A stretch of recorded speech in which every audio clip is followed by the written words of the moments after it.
Hello everyone, it's Monday and you're watching Within the Frame. I'm Kim Bo-kyung. October 16th is World Food Day, and this year's comes during a global food crisis with worsening world hunger and malnutrition.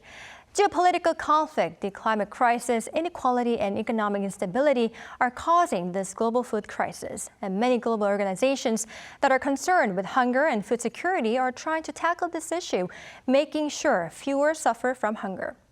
One of the leading organizations is the UN's Food and Agriculture Organization, and celebrating World Food Day to get to know more about the current difficulties the world is facing regarding food security and to get to know what goals the FAO is trying to achieve, we have invited a very special guest, Mr. Tang Shengyao, FAO representative at the Partnership and Liaison office in the Republic of Korea. Welcome, Mr. Tang. Thank you. Thank you for being with us. Now, first question, Mr. Tang. So today, October 16th, is World Food Day, as I have mentioned before. Could you please tell us more about this day? Okay. Thank you very much for the question. Let me first say that I'm very pleased to be here to have such a very important dialogue. To answer your question, I think FAO was established on the 16th October in 1944 in Quebec, Canada.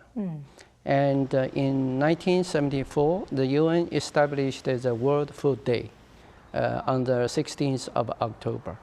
So ever since then, every year we will celebrate the WFD on the 16th of October, which is the birthday of FAO, of course. But what's more important, this celebration is to raise the awareness of people for food security in the world and to reaffirm government's commitments to fight against hunger and poverty. Now, Mr. Tang, I remember the theme for last year was Leave No One Behind. What is the theme for this year and what is so special about this year? Okay, that is a very good question. Every year, as I said, we will celebrate WFD. And every year we have a theme which is different from others. So this year's theme is water. Water is life, water is food, leaving no one behind. Now, water has been very, very important, even more and more important for food and agriculture. Water is essential to life on Earth. Most people think that we have plenty of water. Yes, to some extent. But actually, only 2.5% of the water is fresh. And agriculture accounts for 72% of the global freshwater withdrawal. So like all other natural resources, freshwater is not infinite. Due to various reasons, freshwater resources per person have been declining by 20% in the past decades. So we need to act now. We need to work together. What we can do is that stop taking water for granted. We need to waste less water. We need to have more efficient use of water for agriculture and other sectors. We also need to prevent flooding disasters and pollute less water, and among other things.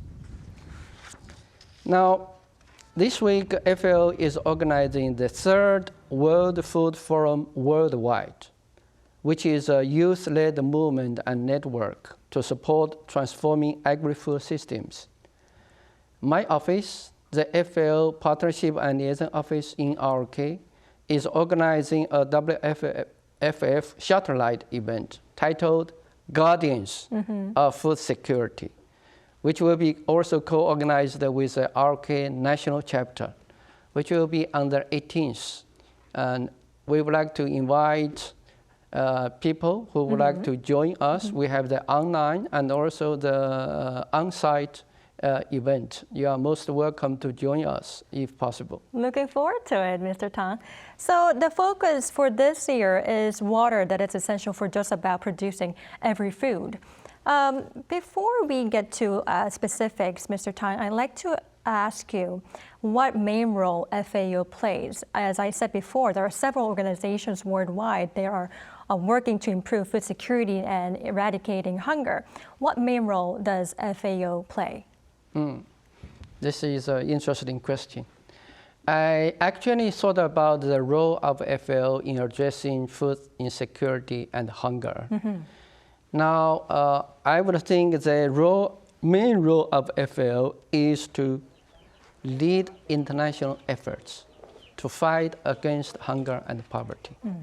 Second, to support and work together with all member countries to address emerging issues and challenges of food and agricultural development. Third, to provide information and data and expertise on world food and agriculture, including, of course, fisheries and forestry. When I refer to agriculture, it's a broad sense of agriculture. It includes fisheries and forestry. Fourth, to set food standards as guidance for member countries. Also, to provide technical assistance to member countries upon request of the member countries. And to partner with UN agencies, other UN agencies, and international organizations for food and agriculture.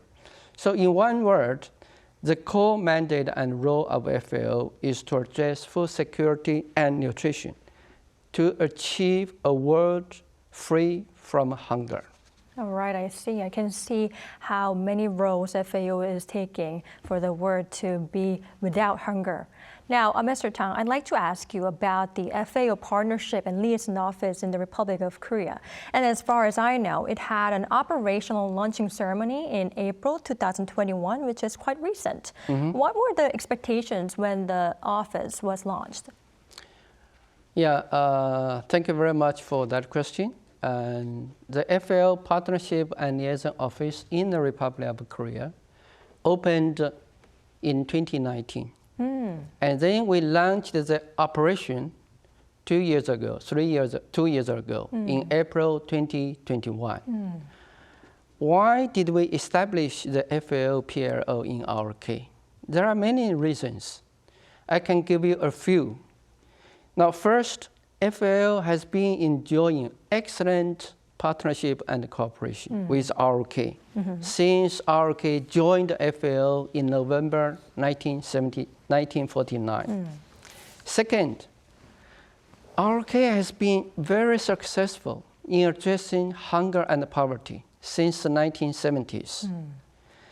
And up to now, ROK is the first country which has been shifted from an ODA recipient to a donor. It's also the first country from a developing country to now a developed country. So there is much to learn and share for the international community, particularly for the developing countries, in many aspects, including food and agriculture, fisheries and forestry, and of course, rural development. Third, the ROK government and ROK partners are very much willing to share the good experience and practices in food and agricultural development to benefit the developing countries. In terms of ODA assistance and investment, information and technologies, expertise and human resources. So FAO Partnership and Liaison Office is here to further the excellent partnership and cooperation and build efficient and dynamic communication for all partners. So I'm very pleased to share with you, as I said, next year, we are going to celebrate together with the ROK government and partners the 75th anniversary of FAO ROK partnership and cooperation. Really? All right. Well, it seems ROK had its own unique features to have this FAO partnership and liaison office in the country. Now, we are going to ask you about how you expect this partnership to further be enhanced. But before that, I'd like to ask you about the current news related to food security. Now, Mr. Tang, the food price index most recently released by the FAO was 121.5 points in September, and many media outlets said this was quite stable. Now, first of all, what does this index show, and can you give us some context to this exact figure? Thank you. The FAO Food Price Index is a measure of the monthly change of international prices for a group of commodities. We have 5 groups of commodities.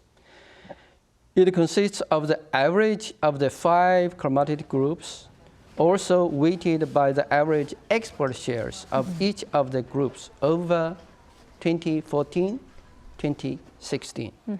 So the base period is the years of 2014 to 2016, the 3 years. So when you said 121.5 points this September, so it means in about 7 to 9 years, the food prices has increased by 21.5%. If we compare with the base period. But if you compare with last year price, I mean, last year in March, we had the highest food price of 160. If we compare with that, which is a substantial drop from the March's all-time high of 160. Now, why did it decline? As I said, among the 5 commodity groups, 4 commodity groups fell, I mean the price. Only sugar price soared. Now, comparing with last September prices, vegetable oil fell by 20.8%. Dairy declined by 23.9%. Meat decreased by 5.1%. And cereals was down by 14.6%. Only sugar, as I said, increased by 48.3%. So it's quite understandable that the prices of the majority of the commodity groups declined, and only sugar prices increased. So overall, the FAO Food Price Index declined. Right. So the overall price of the food have declined, like you said, but only the sugar has hit their highest level in almost 13 years. But what is the reason behind such a surge, and what kind of impact does it have? That is a very tricky question. I can, of course, explain a little bit, but I'm not the expert. Hopefully, after this, it can be understood to see why the sugar price has surged so much. Now, the sugar price averaged 162.7 points last month, up 14.5% points. Now, reaching its highest level since November 2010. This is mainly because, first, due to the drier than normal weather conditions associated with the prevailing El Nino event. Early forecast indicated that sugar production in key sugar producers, the major producers, Thailand. And India, the sugar production would decline. So this is the first reason. Now the second reason is that higher international crude oil prices also contributed to the increase in world sugar prices. But that is the scenario. We had some bad situation. But there is one good thing. The good thing is, due to favorable weather conditions Brazil will have a good harvest. Plus, the Brazilian real, the currency, is weakening against the US dollar. So this has limited the world sugar price rise. I mean, otherwise, sugar price can be even higher. So if we can imagine the impacts of the sugar price increase, the prices of processed food and sweet food containing sugar will certainly or gradually drive up high. All right. Well, Mr. Tang, we have been talking about several reasons behind sugar prices surge. And now that being said, in a much broader sense, I'd like to ask you about some of the elements that affect food security and how the FAO is tackling such issues. Unexpected pandemic, for example, like COVID-19, and of course, geopolitical disputes, conflicts could be one of the reasons. How does the FAO deal with kind of issues? I believe conflicts are one of the most important drivers affecting food security, globally, regionally, and locally.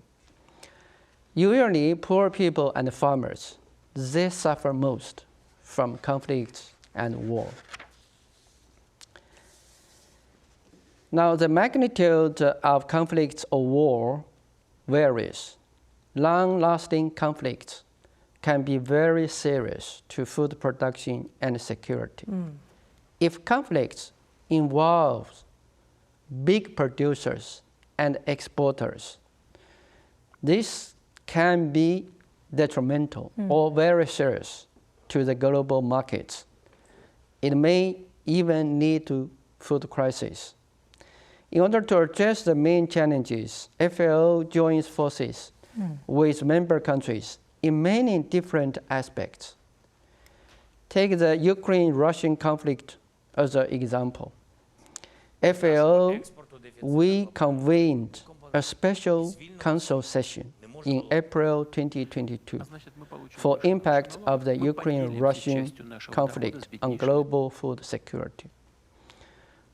FAO published various information notes and policy briefs on the impacts of the conflict and formulated policy proposals for Ukraine. FAO set up monitoring system with Ukraine and conducted needs assessment for the areas affected by the conflict and war.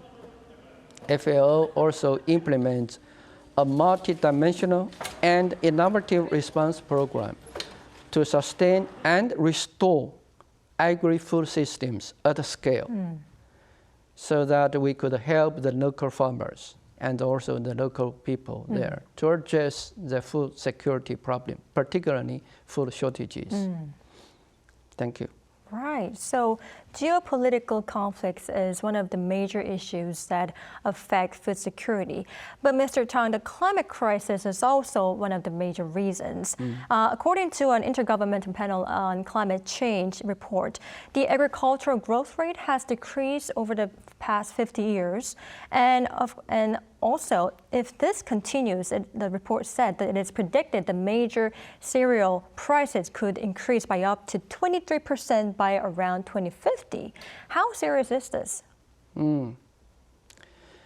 Well, FAO has also a report which is called SOFI, the State of Food Security and Nutrition in the World, which is an annual report.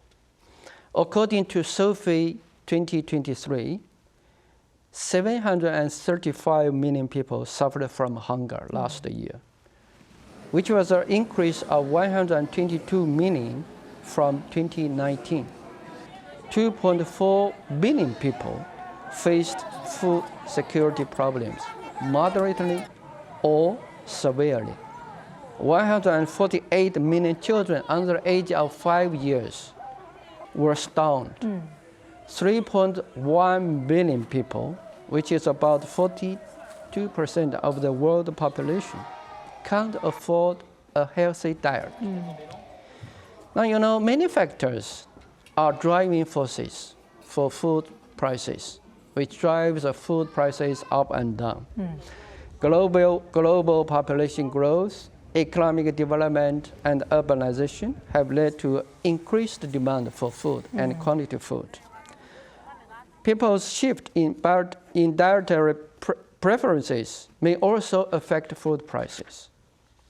So, to avoid food price fluctuations, I mean substantial, very big fluctuations, and increase agricultural growth rate, among other things, it's most important to increase investment in food and agriculture. Of course, including ODA assistance in food and agriculture. And over the past decades, we've been seeing decline in ODA assistance in food and agriculture. To revert this, we need to do more. I think investment is a paramount important thing for us to do. And for that, did FAO come up with any particular measures?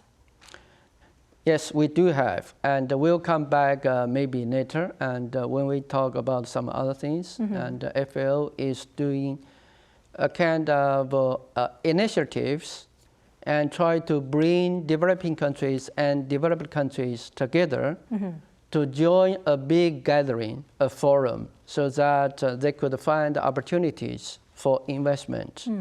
And we had one last year, and we're going to have another one. For example, the Hand in Hand Initiative Forum, which is going to be held very soon, next week. All right, looking forward to it. Well, Mr. Tang, I believe this will be our last question. How have the FAO and the Republic of Korea's cooperation regarding this food security sector has been up until now? And how do you expect this cooperation partnership to be in the future? Well, as I said, FAO has enjoyed excellent partnership since November 1949. After 75 years, ROK has developed and changed greatly. ROK is now a G20 economy and a very important member of FAO. ROK is very supportive to FAO's policy and strategic objectives. You know, ROK now is the 9th contributor to FAO for the scale of contribution. 2.574% of the FAO regular budget is from ROK. At the same time, ROK is also one of the top 10 voluntary contributors to FAO's programs and projects. ROK has supported a lot to the FAO programs such as Codex Alimentarius, IPPC, International Plant Protection Convention, and International Treaty on Plant Genetic Resources for Food and Agriculture, Forest and Landscape Restoration Mechanism, Rice Value Chain, African Swine Fever, maybe you know. Those are only some of the financial programs and projects supported by ROK, to name a few.